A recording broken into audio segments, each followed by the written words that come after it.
Over the past 3 years, I have interfaced with over 100 leaders, and the discussion behind the engagement is always about, we are not able to make the right decisions. My leaders are not able to make the right decisions.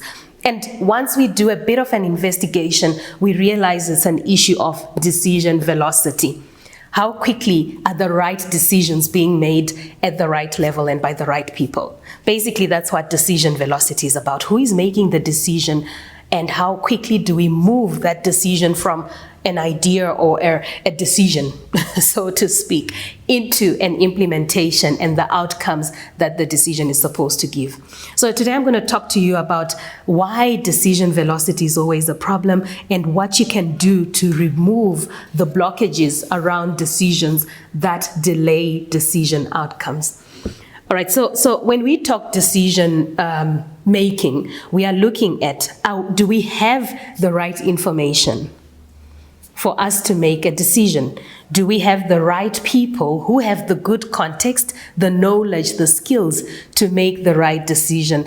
And lastly, do we have a framework that helps us make decisions? If we don't have that, that's when we have decision blockages along this line. So the first blockage, which I'll call B1, would be the level of decision maker. The level of decision maker determines whether the right decision is going to be made and whether it is actually going to be implemented. So when we don't have the correct level, it can either be someone who is below the level of the decision maker that is required for a decision, or someone who is too high for the decision that is required. So if we have someone who is below the level, we are going to have decisions that come here. They can't make a decisive action plan, or even they can't put together an execution plan based on the information they have. Let me give you an example. You have an entry-level leader, right? And they are great at what they do technically. They were promoted from a sales, making the most or highest sales as a salesperson. And now they get into being a sales manager. So now when we do want to make a decision about the sales approach we are going with, if we ask that person, they may not be able to tell us what actually works for the team and what will get the company to go forward. So we are asking someone who's too low for that decision. That decision is usually from maybe the founder or the executive or the strategy document that shows us the approach that we're going to go with. This person, when they were an excellent salesperson, it's because they were told what to do, basically through strategy execution. These are the industries we are reaching out for. This is our buyer persona. So they knew and just followed through that. Now, if you want them to tell you an approach, they are too low for the decision. Sometimes a decision maker is too high for the decision that we want to make, and there we waste a lot of time. So for instance, you want to decide how many, maybe can we work from home, which is the most common thing these days, well, at least in my circles. Can we work from home? And then people start wondering, maybe let's ask the CEO if we can work from home. Really? Are you going to wait for the CEO to determine a hybrid working environment?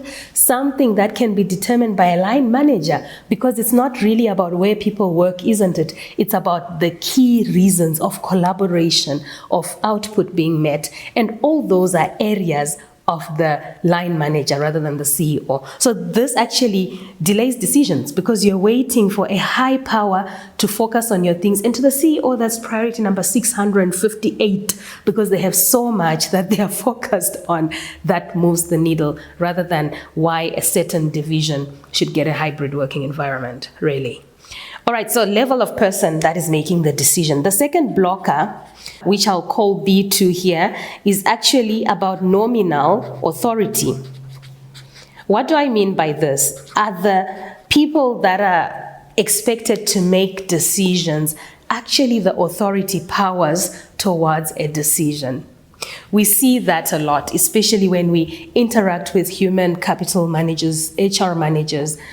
Some of them actually seem not to have the actual authority to make a solution that deals with human capital. I'll give you a simple example. We want to implement a culture, a culture review, which is maybe something that they do every 2 or 3 years. We go to an HR manager and the HR manager says, I need the board to approve, or I need the ExCo to approve. And now I'm wondering, this is a very low risk decision that someone from your department has suggested, and you can't even give the go-ahead to do it. It already tells me you have nominal authority. You are HR manager on paper, and you actually don't have any authority towards decision making. And this is actually a company architectural problem where a business has put so much time and value in titles and not defining levels of authority or maybe decision rights that a certain topic has. So this then, this HR administrator comes up with a brilliant idea. Let's do a culture survey, right? And you would think the manager would say yes or no, but no, they say, I'm going to have to take it to that high level, and that delays decisions. But what actually is worse is that this HR manager doesn't pick up the phone and say to the CEO or to the general manager, we want to do this. They wait for a meeting that is scheduled for next week, Friday. So come next week, Friday, instead of focusing on key things that move the needle, they are bringing these whole decisions that have been on queue. And this is the HR manager. Now the operations manager has their own. The sales manager has their own. So meetings become like a decision queue rather than a way to push forward the strategy and the execution of an organization. So it's important to know that if someone has a title, they must also have the authority that goes with their title. The biggest blocker for me here would be, all right, we have gotten a decision at the correct level. We have real authority in our leaders. But now, which I call B3, which to me is the hardest one to solve and the most important one to consider. This is the decision frameworks. Most organizations don't have decision frameworks. They do not have a clear understanding, or there's no clear understanding in individuals and employees of how decisions come to be made. For instance, a simple decision framework is a hiring process or hiring policy, hiring protocol. How do we decide who we are going to hire?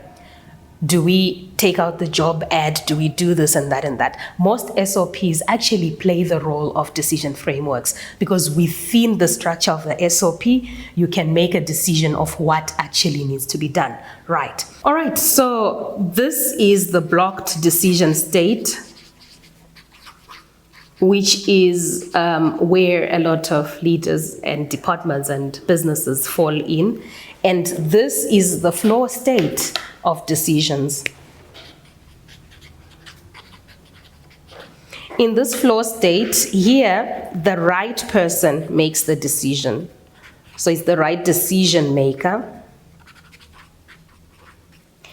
When we get to here, the people that really have authority do make decisions. And this is where the fail forward or fail fast theories come from. So if someone with authority to make a decision makes the wrong decision, it's not a train smash because they have learned on what the wrong decision will look like. But if they are protected from making that decision, they're always going to use the same mentality they had of imaginations of what could be done right, and they obviously sometimes overstate their importance, and they're always saying, I don't know why my management is not seeing this because me, I see this, but meanwhile they just haven't been given the opportunity to fail. So when the right people with authority get to make decisions, if they fail, great, they learn. If they win, great, the decision velocity is higher and at the level that we want. So here, give authority to the right people. And I'm saying right people here.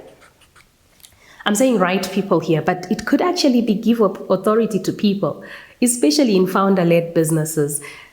There are so many founders who are still hogging all decisions and have not seeded down decision rights, and this is blocking your decision velocity.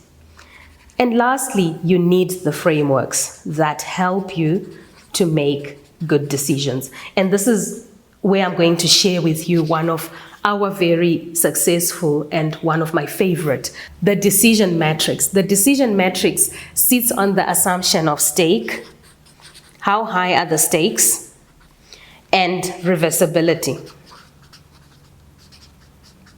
This one is amazing for founder-led businesses or small teams where you want to push decision velocity, but you also don't want to do it irresponsibly. So the higher the stakes and the less reversible a thing is, the more difficult or the more responsibility is given to key people. But if stakes are low and reversibility is high, honestly, this should be a paper-based decision, right? All right, so let me show you what this looks like. So when stakes are low and there is high reversibility, this is the area where policy plays a role. You know, don't waste time discussing this issue here. Just refer to the policy. Okay, somebody comes up and says to me, can I take 4 days away because my helper is not available at home and I want to take leave? And I want to work from home.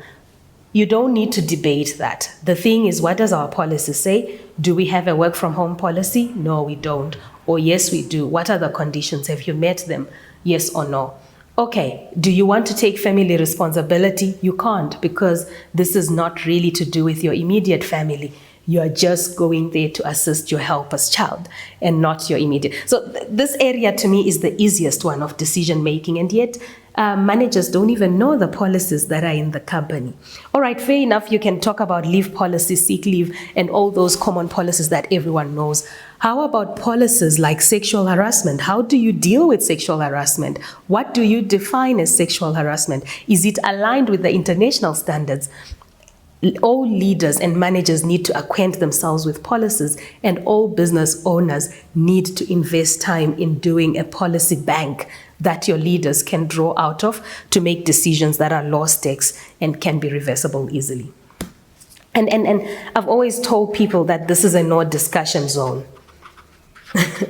What does the policy say? It says we start at 8, you've been late for 3 consecutive days. What does the policy say? We take you through the disciplinary process. No discussion. It's clear to both the recipient and the person who's making the decision. All right, and then when stakes are high, but reversibility is also high, this is where you decide fast and learn fast. It's the fail fast area.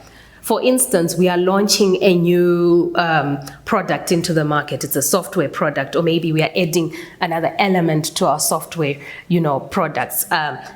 Implement fast. Don't take time to sit down and hurdle up and come up with an idea. If you are the founder and have the technical capacity, do it fast. And if it's not working, it can be reversed easily. So there is no need to take time before you implement such a decision. In a day-to-day management task, this looks like a decision about which chairs do we want to buy for the office, right? Instead of taking 3 meetings and 10 hours on ChatGPT, taking pictures and saying, is this best? You can always return the chairs if you don't like them. So do it fast. High stakes, yes, because people need comfort and they need to sit and the office needs to look nice. Reversibility vary because we can return them if the office or the people don't like it. So this is how you would deal with this side of high reversibility of decisions. If I am to move on now to where I think we can make big errors, and this is probably where decision energy may need to be spent a bit more, where stakes are low, yes, but it is not reversible. This can be, for instance, taking an intern onto the team. Stakes are low, they're not likely to make big mistakes, but once we sign that we have an employee and they don't perform, it's going to be very difficult to reverse that decision. So in the decision matrix, how do you deal with such a decision? How I would say is push it down and don't touch it. In other words, if you are the senior leader, delegate. Delegate to the office manager or to the direct supervisor on who they want to hire. Just push it down. Don't try and help them in the decision. If you're going to hire a new sales call center agent, as a head of the business, delegate it to the team leader of the call center, because to them the stakes are actually high. Do you realize it? But to the business, that is a reversibility is difficult because this is hiring a person. High stakes and low reversibility. This one is a big one, and you do need to then come to the meeting about this. So this is where I would have small groups in the form maybe of a meeting or a team huddle, a deep analysis that needs to be done, brainstorming, that needs to be done in this high stakes and low reversibility, because this is what kills or grows a business. However, what is happening in a lot of businesses is we are taking every decision that can be automated with policies, that can be delegated to the lower team, and that can be iterated through reversing, trying again, and putting it into this high deliberative zone where meetings happen. And this is where we waste our time through that decision velocity, which I spoke about. I hope this schema will help you to put in what it is that you need to spend more time deciding, and what it is you want to delegate to the team, and what it is that you do need a meeting or a couple of meetings for, because it is high stakes and low reversibility. All right, I'm keen to hear how you have made decisions in your team, and what actually slows the velocity. Is it because you don't have decision frameworks? Is it because the people that seemingly have the authority just have nominal authority, they can't really make a decision? Or is it because you don't know what level a decision needs to lie? This matrix will help you to solve most of those problems. Thank you for watching, and happy decision making.